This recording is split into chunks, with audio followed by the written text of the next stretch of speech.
Programang ito ay rated SPG. Striktong patnubay at gabay ng magulang ang kailangan. Maaaring may masiselang tema, lengguwahe, karahasan, sexual, horror o droga na hindi angkop sa mga bata. Isang mapagpalang araw mga kapamilya, narito ang mga pinakamainit na tagpo sa Blood vs. Duty. Pero bago ang lahat, kung bago ka pa lamang sa akin channel, ay huwag kalimutang mag-like, mag-share at mag-subscribe para lagi kang updated sa mga bagong recaps na aking i-upload. Nagingit-ngit sa galit si Agent Lara matapos makarating sa kanya ang balitang may nagtangkang tumakas kasama si Dato Raman. Dahil dito agad niyang inutusan ng kanyang mga tauhan na higpitan ang pagbabantay at siguraduhin hindi makakalayo ang sinumang kumuha dito kay Dato Rahman. Para kay Lara, napakahalaga ni Dato Rahman dahil maaari itong ibunyag ang mga personalidad na konektado sa illegal na bentahan ng mga armas at mga sindikato na walang iba nga kundi ang kanya-kanyang amahan na si General Carillo. Samantala, galit ding nagpahayag si Marcos na hindi siya titigil hanggat hindi nabibigyan ng hustisya ang mga krimen na ginawa ng malalaking tao at tiwaling pulis na protektor ng sindikato.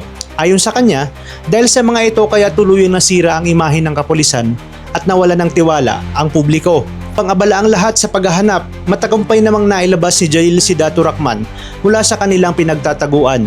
Habang mabilis silang tumatakas ay bahagyang natanggal ni Jalil ang kanyang maskara dahilan upang makilala siya ni Dato Rahman.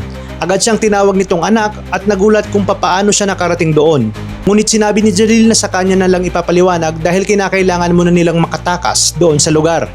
Dahil papalapit na nga ang humahabol, tinanong ni Jalil kung kaya pa bang lumaban ni Dato Rahman. Buo pa rin ang tapang nito at sinabi niyang kaya pa niyang makipagsabayan tulad ng dati. Kaya agad siyang inabutan ni Jalil ng baril at magkasama nilang hinarap ang mga armadong kalaban na papalapit na sa kanilang kinaroroonan.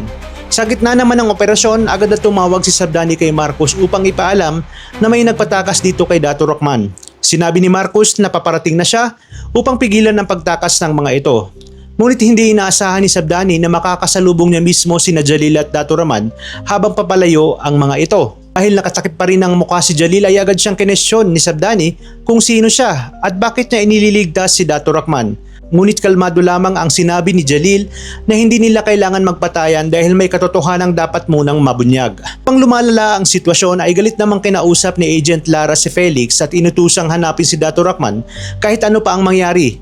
Nangako naman si Felix na gagawin niya ang lahat upang hindi mabigo itong si Lara. Ngayon, mas lalong umiinit ang laban dahil paano kung matuklasan ni Sabdani na ang lalaking nakamaskara ay walang iba kundi si Alan Espina na matagal lang nagpanggap bilang pulis.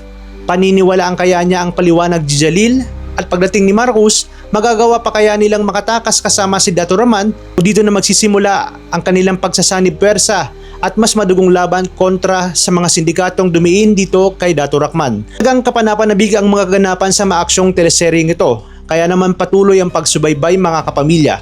Maraming salamat sa inyong panonood at pagpalain tayong lahat. Kapamilya.